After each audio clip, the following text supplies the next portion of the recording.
Hi, okay, this is gonna be my last video for today because it's a little after 10 and as you can see I have light on but my face is not really lit. So this is why I don't do nighttime something. I do all my stuff in the daytime, especially in the wintertime because at a certain hour it gets like pitch black and I'm not talking midnight. So I gotta work with what I got. Okay. So, and okay, forewarned or whatever. Two things. This might be really long, longer than most, and I might cry. So be aware. So if I start sounding like I'm weeping, I am, but I'll be fine. All right. Okay. The reason why today was so emotional is because, um, well, okay. For the last month, 6 weeks, Eric has been extremely ill on the soap opera. And we all know he's dying, but the thing that got on my nerves, and still gets on my nerves, is we don't have a clear diagnosis. And I know some people said that's not the right thing to focus on, but I like things to be logical, like I said in my last video. So, okay. All right. Last we left off, he was going to the hospital. He was rushed to the hospital, and these people were in party dresses and tuxedos and in the hospital, which is crazy to me. However, okay, so now we have him in a room, and he's lying there. Hopefully, well, okay, let's go with the state he's in first.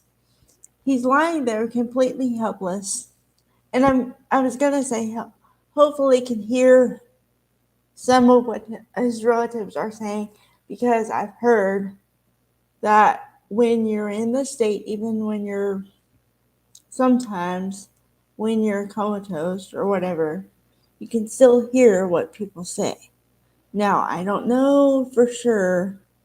I haven't experienced that. I haven't talked to anybody who has, but I'm going on what I've heard. Okay.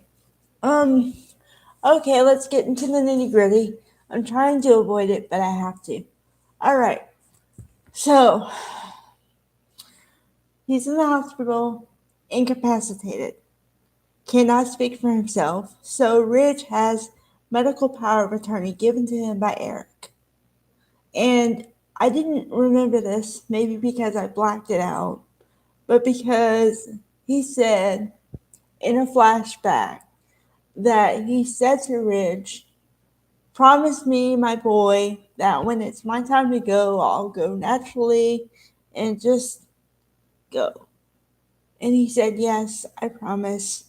And it was emotional a little bit at that time. And like Rich tried to deflect the conversation and not talk about it as we do.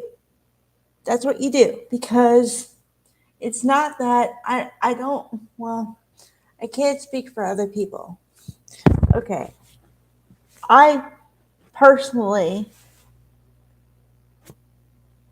it doesn't bother me the end. Okay. What I can't deal with is the way Bold is giving you a little bit of hope and taking it away, and giving you a little bit of hope and taking it away. Um, I thought it was gonna kill me. Literally, like, I thought it was gonna have like pass out on the floor and say, "What the hell are you doing to me?" Because I was like that far gone.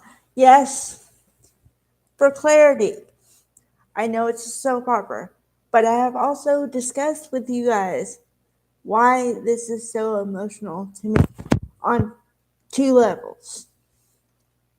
because I lost my grandfather, didn't really get to say goodbye.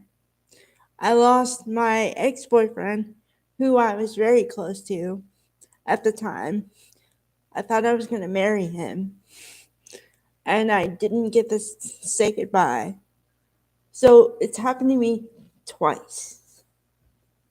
Okay? So, in a weird ass way, this thing encapsulates everything, well, two major events I've been through in my own life in this one story. So, it's amazing and hasn't hit me like a punch. Um, but I got really emotional, and I actually, okay, I'm gonna admit something to you guys because you guys are like my friends and my family, okay? Uh, I got really emotional way after the fact, but when I got emotional, it hit me like a freight train. I was weeping, and I didn't know why I was weeping because I had seen the soap opera, but it was hours before. So I figured, okay, I guess I'm not that emotional. But then I was like, whoa, wait a minute. I heard all this stuff and I'm not emotional. Oh, I was. Only it hit me, what? Let's see. Well, it went off the air at 2 p.m. my time, and it didn't hit me until 8 p.m., so 6 hours. But when it hit me, it hit me. I started crying and crying and crying, and I didn't think I was going to stop. I did, but it was questionable for a second because I went through all the emotions you can go through today. Um, I went from happy, kind of, to really sad, to kind of mad, to not entirely mad, to confused, to what are you saying to me? What? Like, that kind of confused. And then I was angry at Ridge. Then I was angry at Donna. Then I was slightly angry at Brooke. But then I understood Brooke's position. And then I finally understood Ridge's position all the way around. So I was like, okay, I get it. I don't like it, but I get it. He's trying to fulfill his wishes. Okay? So at that point, and that was the only point, I was okay with the whole thing. But yes, I did get emotional. Very emotional. And it's really funny because I was watching something um I was watching videos on YouTube. Music videos on YouTube. You know, I don't know, not entirely sad songs, but it started with one. I started crying. Then it started with another one. I started bawling. And I'm like, what is wrong with me? And then I realized, oh, everything you've been through for the last whatever with this is finally hitting you, all of it. So yeah, that's how I work, ladies and gentlemen. I don't cry a lot, but when I cry buckets. And I cry at the most like drop of a hat things. Like you'll be watching a commercial and I'll cry. Or I'll hear a song that has nothing to do with anything. And I'll be like bawling in the corner. However, most people would cry at shows. I cry at shows too, but very seldom, actually. Hmm. I have to get really emotionally invested. Okay, like the one time I really did was and this is going back a little bit, but I did a video on the ER from 1994 to 2009. Okay, one time I really bawled was when Anthony Edwards Mark died, and I knew it was coming. I knew it, but I still bawled.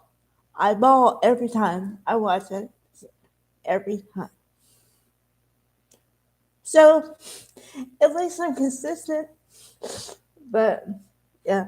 Um no, I guess I came to accept it because I kind of knew it may be in the water that John McCook, who plays Eric, may be retiring. But for some reason, Bold and the Beautiful is not like putting major publicity about it. So it's not like out there. But yeah. And I said before he deserves it.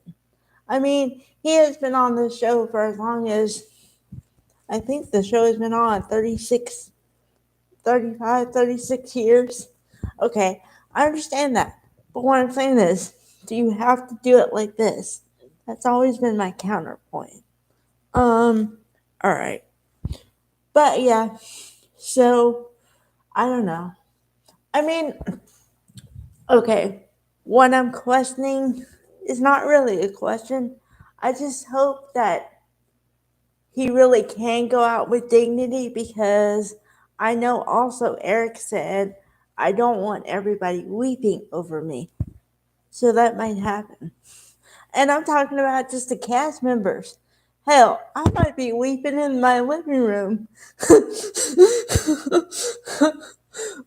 my dad or somebody might come over and be like, "Okay, Laura, are you okay? You crying a lot."